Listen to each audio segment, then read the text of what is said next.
Você quer trabalhar no exterior, mas não sabe nem como que é e nem como fazer isso? Esse vídeo é para você.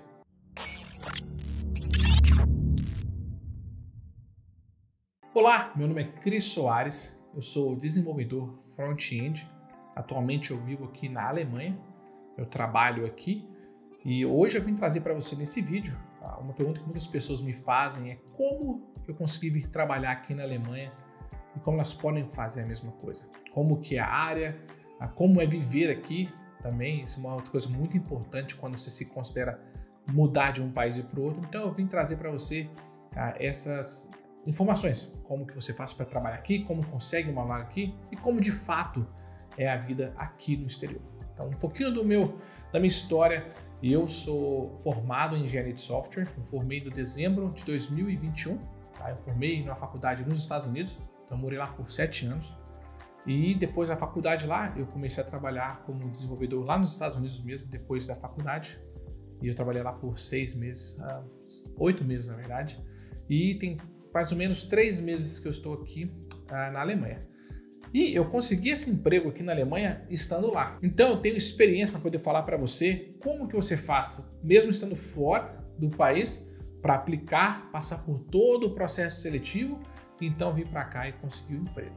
Tá? Então eu estando lá, eu soube que eu tinha que sair do país, eu tinha que me mudar para cá, porque minha esposa ela conseguiu um emprego aqui na Alemanha, então eu precisava trocar de emprego também. Então meu trabalho nos Estados Unidos, infelizmente eu não conseguia transferir para cá, então eu tive que começar a aplicar. Então em junho do ano passado eu comecei a procurar por vagas. Eu apliquei para algumas vagas e das opções que me surgiram eu escolhi trabalhar onde eu estou trabalhando hoje. Então eu estou aqui na Alemanha trabalhando, já fazem mais ou menos 3 meses que eu estou nessa empresa. Fiquei 1 mês aqui mais ou menos esperando só algumas papeladas de visto e tudo mais. E estou trabalhando aqui e estou muito feliz. E o legal é que eu sou júnior, ainda sou um desenvolvedor júnior. E mesmo assim, mesmo sendo um desenvolvedor júnior, eu consegui um emprego estando fora do país. Eu consegui chegar aqui com um emprego na mão. Aí eu vou te explicar todo o processo, tudo que eu fiz para conseguir fazer isso. E logo após eu vou explicar um pouco como é a vida, como que é de fato trabalhar com um time de uma outra cultura, uma outra língua e tudo mais. Então o processo ele foi longo, ele foi bem demorado. Como eu falei, eu apliquei para várias empresas, porque quando eu soube que eu viria para cá, eu comecei a procurar. Então a primeira coisa que você vai fazer é procurar vagas no LinkedIn. Então é o melhor lugar que tem. Tem outras plataformas que você pode procurar emprego fora do Brasil, sim, mas eu só recomendo você ir no LinkedIn, que é mais fácil. E a maioria das vagas lá também, você vão pedir só em inglês para você. Tem alguns outros sites, por exemplo, aqui na Alemanha, se eu não me engano, o nome do site é Crossing, e lá tem vagas de desenvolvimento também, mas a maioria das que eu vi lá, eles pediam alemão como língua. E eu não falo nada de alemão, eu só falo inglês mesmo, então eu precisava de uma vaga que pedisse somente o inglês. Então, eu fui no LinkedIn, e a primeira coisa que você tem que fazer no seu LinkedIn é fazer com que esse perfil seja em inglês. Então, eu sei que tem muitas pessoas que elas ainda têm o perfil em português, mas mude isso. Pegue, troque seu perfil para inglês e isso vai começar a chamar a atenção dos recrutadores, das empresas que estão fora do Brasil também. Então, esse passo é importante, ter um perfil bem estruturado e em inglês, para que as pessoas possam, de fato, encontrar você. E lá mesmo, algumas pessoas vão contatar você, você vai ver que acontece, de fato, aconteceu comigo, algumas vagas entraram em contato comigo, vieram no meu direct e mandaram mensagem para mim, me oferecendo as vagas, e algumas eu fui atrás. Mas eu acho que o ir atrás é mais legal porque você pode se preparar para aquela vaga que você está procurando. Então eu sabia que eu queria trabalhar como desenvolvedor front-end. Então o que eu fiz primeiro? Eu mudei todo o meu currículo, foquei todo o meu currículo para que ele fosse focado em buscar uma vaga front-end, então eu estava lá especificando todas as habilidades que eu tinha para as vagas específicas de front-end. Eu adaptava o meu currículo para cada vaga que eu aplicava, tá? E no meu LinkedIn também, meu título, toda a descrição do meu perfil, eu tentava funilar o máximo possível para mostrar que eu era um desenvolvedor front-end, que era isso que eu estava buscando. Então, quando eu procurava as vagas, eu procurei vagas somente para front-end.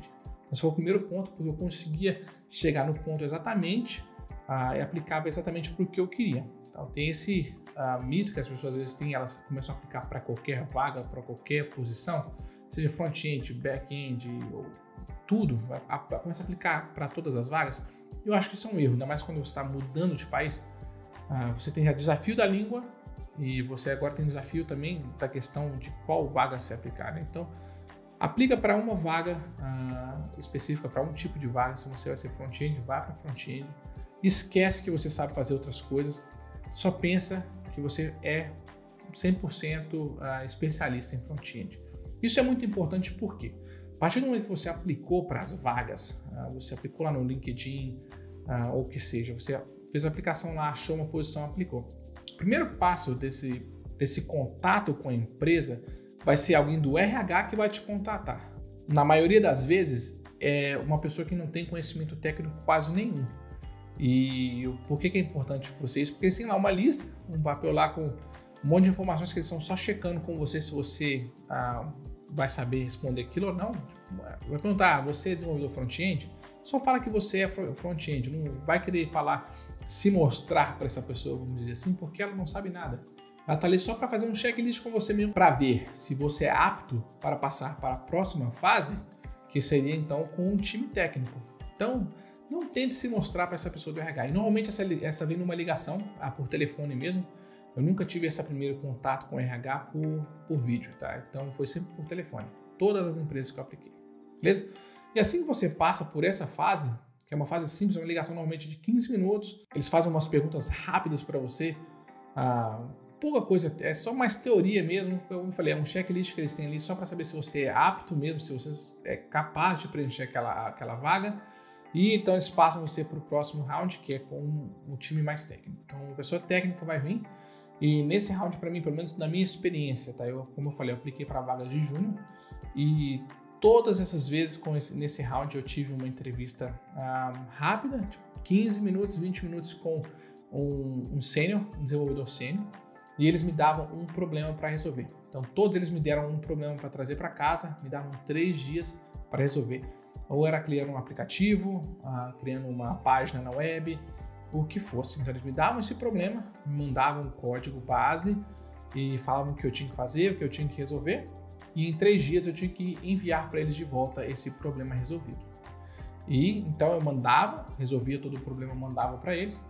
E depois disso, eles me contatavam, marcando uma outra entrevista então com o time inteiro para avaliar meu código. Então, o time mesmo que eu iria trabalhar, eles iriam analisar meu código, como eu fiz, tudo mais, e então eles entrariam em contato comigo e teria essa reunião com o time completo. E normalmente esse era a última parte do processo seletivo com questão de habilidades, tá? Com relação a habilidades técnicas, tá? Porque nesse ponto, e tudo por Zoom, então faz essas entrevistas por Zoom.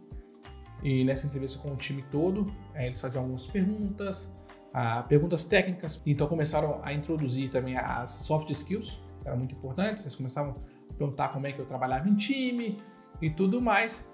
E eles me davam feedback no meu código, naquele projeto que eu entreguei. Beleza? Então depois desse ponto, indo tudo bem, eu recebia uma ligação para poder falar sobre salário. Então eles perguntavam qual que era a minha pretensão salarial, eu tinha que dar um número para eles e a gente conversava, negociava salário ali naquela conversa. Tá? Eles me davam uma ideia, alguns deles me falavam ali mesmo quanto que era a ideia de budget que eles tinham para a posição, outros não, só me perguntavam quanto que eu estava pensando em salário. E depois de uns 2, 3 dias de todas as conversas, eu recebi uma última ligação com uma proposta. Era uma proposta final, com um salário, quanto que seria, se tinha algum bônus, tempo de contrato e tudo mais. E me mandavam um documento para que eu pudesse assinar. Então foi assim o processo. Então tem todos esses passos, né, de começando lá no LinkedIn, procurando uma vaga, conversando com o recrutador depois no telefone, fazendo essas etapas técnicas. E tudo isso aconteceu, como eu falei, por Zoom ou por telefone, porque eu estava lá nos Estados Unidos ainda e eles estavam todos aqui na Alemanha, então eles me contatavam assim. Então, foi possível. Uma coisa que foi importante e foi óbvio que a nossa comunicação era toda em inglês. Então eu falava inglês, eu falo inglês fluentemente. Então esse é um ponto importante, tá? Que eles vão comunicar com você, vão falar no telefone ou via Zoom com você, e você tem que estar apto para conversar com essa pessoa. Mas lembre-se também que não tem que ser um inglês perfeito, sem sotaque. Só tem que ser capaz de se comunicar e passar a sua ideia para aquela pessoa entender o que ela está falando para você também. E é basicamente isso, tá? E foi assim que aconteceu. E você escolhe a sua proposta, você negocia ali seu contrato, assina o contrato e tudo certo. Algumas empresas elas vão oferecer o deslocamento e tudo mais com relação aos bônus, né? Então vai depender de empresa para empresa. E se você já aprendeu alguma coisa até aqui no vídeo, tá tirando alguma coisa de valor nesse vídeo, não esquece de deixar um joinha e de se inscrever no canal. Isso ajuda pra caramba e me motiva a continuar produzindo essas coisas para você. E vir para cá foi uma experiência muito legal, tá sendo uma experiência muito legal, porque é uma cultura totalmente diferente, tá? Então eu vou falar para você a experiência que eu tô tendo aqui com o time de desenvolvimento daqui, trabalhando numa startup e o time todo é alemão.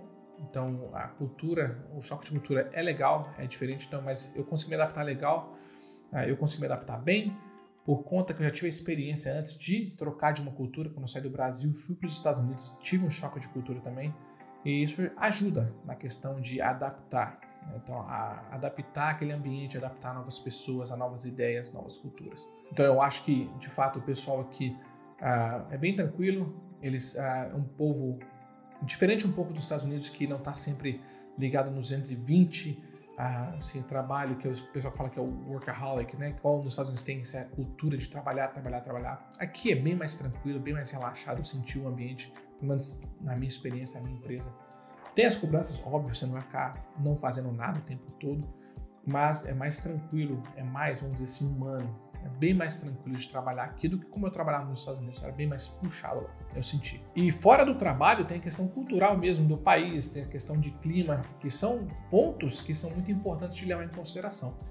Para nós, para mim, para minha família, a gente teve que botar muita coisa na balança, porque nós temos crianças, nós temos filhos.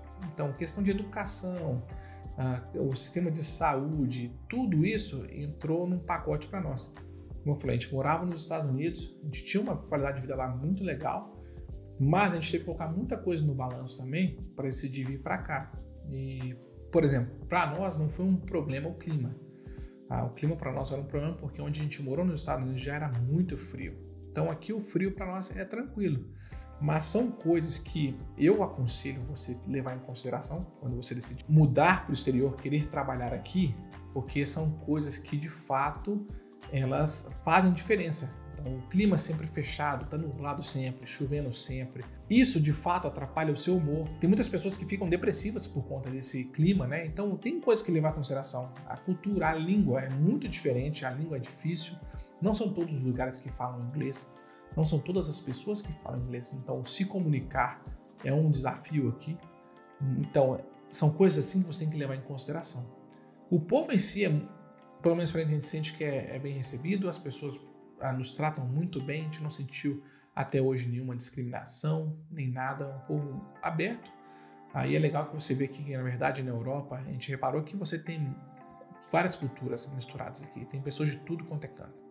Então acho que bem por isso também, por ter essa mistura de cultura, as pessoas elas aceitam bem os estrangeiros também, pelo menos esse sentimento que tem da nossa parte aqui de casa. Então, essas coisas também são importantes você levar em consideração no caso de morar para o exterior. Então, para resumir tudo mesmo, o processo é aquele, tem essas etapas que você tem que passar para conseguir o trabalho aqui, e viver aqui é um desafio, mas eu acho que vale muito a pena, tem valido a pena para nós, a gente tem tido uma qualidade de vida muito legal, a gente tem tido mais tempo com nossos filhos, mais tempo entre eu e minha esposa também. Então, para nós tem sido uma oportunidade muito boa e a gente não se arrepende de ter vindo para cá. Tem sido muito bom até aqui. Então é isso, eu espero ter te ajudado com informações de como que você pode fazer para aplicar para trabalho aqui, de acordo com a minha experiência, o que aconteceu, como que você pode fazer isso. Espero que você tenha aprendido como que é viver aqui. E se você tem alguma dúvida, deixa no comentário aqui que eu posso te ajudar. Que seja sobre como melhorar seu LinkedIn ou seu currículo, me manda uma mensagem que eu estou aqui para te ajudar, para que eu possa responder qualquer dúvida que você tiver, para que você também possa ter essa oportunidade de trabalhar fora do Brasil, se esse for o seu desejo.